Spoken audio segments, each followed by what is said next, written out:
everyone around me tried to pick my candidate for me. And then told me every time I said I like Trump that I couldn't say it out loud or my career would be over. I'd get kicked out the black community because blacks we're supposed to have a monolithic thought. We can only be Democrats and all. It took me a year and a half to have the confidence to stand up and put on the hat, no matter what the consequences were. And what it represented to me is not about policies, and because I'm not a politician like that, but it represented overcoming fear and doing what you felt, no matter what anyone said, and saying, you can't bully me. Liberals can't bully me. News can't bully me. The hip-hop community, they can't bully me. Because at that point, if I'm afraid to be me, I'm no longer Ye. That's what makes Ye. And I actually quite enjoy when people actually are mad at me about certain things. You must enjoy it. Yeah. Ladies and gentlemen, I started this video with Kanye West and his feelings because I think he says something really important there if you listen closely. And he explains how everyone around him told him how he had to be, how he had to vote, and if you don't, you lose friends. They wanted to pick the person for him that he was going to vote for. There's a lot of people across America have the same problem. Think of it in your neighborhoods. Look at voter registration. I think it demonstrates recently, as you've seen this shift towards conservatism, even in the walkaway videos, you hear the word independent, voting Republican, independent, voting Republican. The violence against the right, the people getting their head bloodied for wearing a Trump t-shirt or a hat. Myself personally, I had Trump bumper stickers on the back of my truck. Both of my rear taillights got smashed. So people are starting to say, well, okay, I don't like the Democratic Party as they are, but I'm afraid to switch to the other side. So they're choosing independent. When you look nationally, you're seeing the total number of Democrats actually decline. Now they may, from one quarter to another, headline the more Democrats. That's not true. Even in California, in the last 2 years, there's been a 2% drop in registered Democrat voters. And this intimidation from the socialists on the left is changing the way people view politics. There are fewer and fewer people willing to come out in public as a Republican, and they're choosing independent. The Republican Party seems to be leveled off, but look at the voting patterns over the last 4 election cycles. Other than Obama's first election, what you see is a steady trend upward for the GOP. Nationwide, it's been growing, it's been building. But where those votes are coming from, they're not coming from registered Republicans. They're coming from Democrats who switched to independent. They're coming from people who come out of high school or college that have hidden the fact that they were conservative. They're afraid to say they're a Republican because of all the media smashing Republicans. So they're registering as independents. If you're not familiar with what I mean about violence in school, here's a perfect example. A young boy basically said that America was always great except when Obama was president. And this is how he was treated. Isn't it sickening? It's what's going on in our schools today. You are not allowed to be a Republican. You are not allowed to be conservative. It's shameful. So in addition to violence against conservatives, this year we've seen the birth of censorship, and it's growing on the internet. And in this next video, I think you're going to see why they decided it was time to make sure and silence conservative voices, so that the only thing you could do was go on the web and hear what the liberals thought and felt, so that you would feel that way also. Hi, this is my walkaway story. My name is Melissa. I live in Michigan. I'm a wife, a mother, and a business owner. I make truck tarps for semis. I voted Democrat most of my whole life just because the politicians that I would actually pay attention to appealed to me. They said what I wanted to hear, so that's why I mainly voted Democrat. Yes, I voted for Obama twice. It's hard to admit, but back then I didn't really pay much attention to politics. 2016, I found out Trump was running. Never could stand the man. Hated his show. Thought he was a dinkus of some sort. Actually, was pretty excited when I heard Hillary was running because I thought Bill Clinton did a really good job, and my husband and I both were excited. Then, funny thing is with the internet, you can start to do your own research and your own investigating.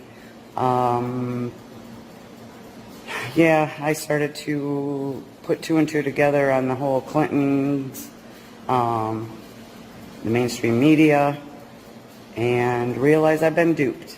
The more I started paying attention to Donald Trump and the more I started listening to what he had to say, I truly believed his heart was in the right place. He was for the country, and he had my vote. And ever since then, I've been on the Trump train. I've been a MAGA, loving America, and probably will never vote Democrat again. I'm so glad I walked away, and I'm so glad I wised up. And just a bit of advice, if you ever really sit back and look at the whole big picture of the events going on, and you start to see the pattern of the left and the Democrats and just how they freak out on the littlest things, that should be your first clue. What the heck is going on? Why are they so over the top? Do your research. Figure out what's going on. It's only for the country's best interest. Thank you, and peace on, America. I think the most important lesson that she really had to give was when you look at the major party and all they can do is incite anger and trigger you based off the smallest of things. The reason they do that is because they're trying to hide the fact that they want to do things that the public doesn't want. As a result, they keep you angry over inert things. It's ridiculous. You know, take a look at Trump with this Russia scandal. Hillary sold Uranium One, 20% of the U.S. uranium, to the Russians. And listen to what they had to say about it some years back. Because the Cold War's been over for 20 years. In many of the areas where we are working to solve problems, Russia has been an ally. Governor Romney's answer, I thought, was incredibly revealing. He acts like he thinks the Cold War's still on. Russia is still our major adversary. I don't know where he's been. Mitt Romney talks like he's only seen Russia by watching Rocky IV. If we had a media that was honest and fair, and they weren't judgmental against Republicans and ignored everything that happens on the left, they would point out the hypocrisy of the left, trying to use Russia as a massive club to hurt Donald Trump. You heard what they had to say. Does that sound like Russia is somebody to be feared in their opinion? And yet today, you would think Russia is the largest world power and they have control over everything. You know, the hypocrisy in the Democratic Party is beyond belief. I've tried to point out that Jim Crow laws only changed in this country. Jim Crow laws went from you will work on the plantation to you will be a welfare puppy in the inner cities. Does anybody remember the hearings reference Justice Clarence Thomas to the Supreme Court? Let's see what he had to say. This is a circus. It's a national disgrace. It is a high-tech lynching for uppity blacks who in any way deign to think for themselves. And it is a message that unless you kowtow to an old order, you will be lynched, destroyed, caricatured by a committee of the U.S. Senate rather than hung from a tree. Clarence Thomas sees it for what it is. He sees that the Jim Crow laws are still in place, The Democrats are still the KKK. The only difference is they want blacks in their place. They want you to get your fish and your little piece of roof and vote for them. And anyone that attempts to get between them and their power needs to be crushed, regardless of race, creed, or color. This is not how democracies are supposed to work.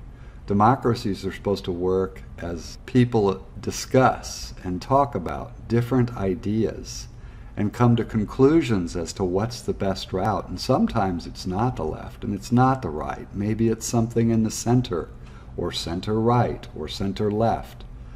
But it's about communication, not attack, kill, and destroy, which is about all the Democrats have in them anymore.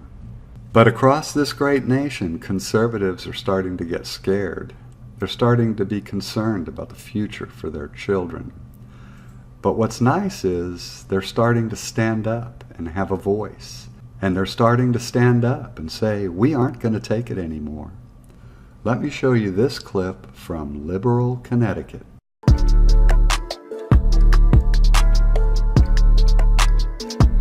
I wholeheartedly respect your right to protest, to take a knee, to lay down, to burn the flag, to do whatever it is that you so please, okay? But if that's what you would like to do that on your own time.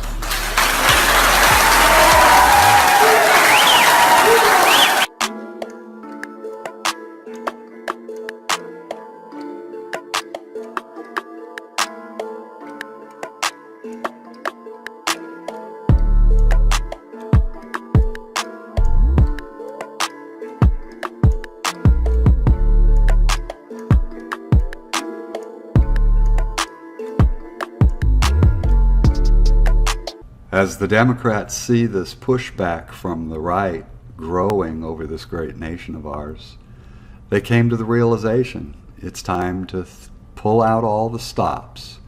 So they call for violence, they call for hatred, they trigger social justice warriors with just a word, they create safe spaces in college, and their problem is they're far too little too late. Even the censorship, people are starting to wake up and they can't stop it. I'm going to close this with a video about a gentleman who did just that. I agree with him. We need to make America strong again. We need to make America great again. And I like most of what I heard.